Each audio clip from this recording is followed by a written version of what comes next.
Magandang buhay! Tayo ay nasa Day 3, Week 2, Filipino. Sino sa inyo ang kumakain ng prutas at gulay? Ano-anong prutas at gulay ang kinakain nyo? Tingnan ang larawan. Ano ang nakikita sa larawan?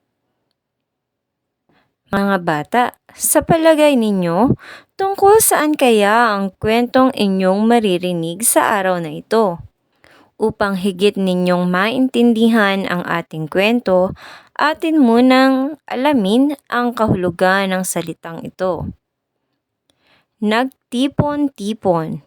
Ang ibig sabihin, nagsama-sama.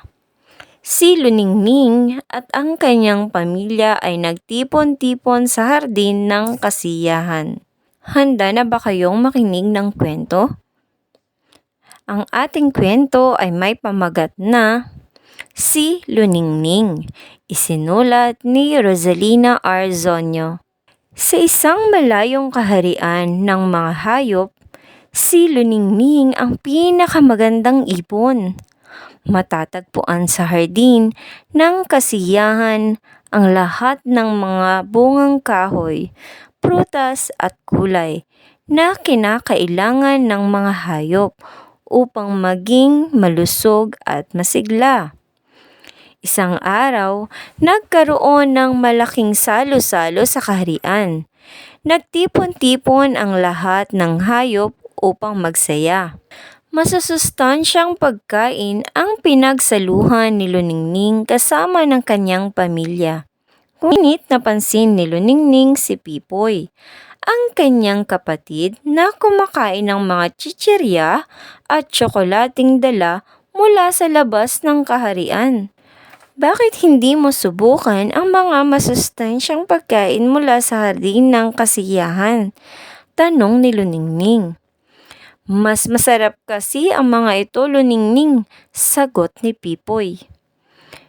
Binigyan ng payo ni Luningning si Pipoy tungkol sa kahalagahan ng pagkain ng masustansya para sa kalusugan. Ngunit hindi ito pinansin ng batang ibon. Nang sumunod na araw, nagkasakit si Pipoy. Sumakit ang kanyang mga ngipin at pumayat ang kanyang katawan. Nilapitan siya ni Luningning. Ipinaliwanag niya ang kahalagahan ng tamang nutrisyon. Nagbago si Pipoy. Natutuhan niya ang kahalagahan ng pag-aalaga sa sarili at pamilya sa pamamagitan ng pagkain ng wasto, masustansya at sariwang gulay at prutas. Sagutin natin ang mga tanong mula sa kwento. Unang tanong, ano ang pamagat ng kwento? Ikalawa, sino ang pangunahing tauhan sa inyong napakinggang kwento? Ikatlo, anong uri siya ng ibon? Ikaapat, nararapat ba siyang tularan? Tingnan ang dalawang salita. Pipoy, gulay. Ano ang masasabi ninyo sa dulo ng bawat salita? Ano ang tawag sa kanila? Sila ay halimbawa ng diptongo.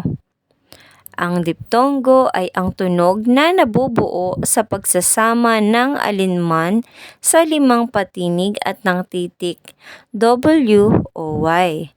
Ang diptongo ay alinman sa mga tunog na aw, ay, iw, i, oy o uy sa isang pantig ng salita.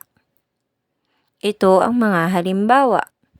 Bahay, dalaw, giliw, lumbay, aliw, apoy, buhay, pantukoy, daloy, gulay.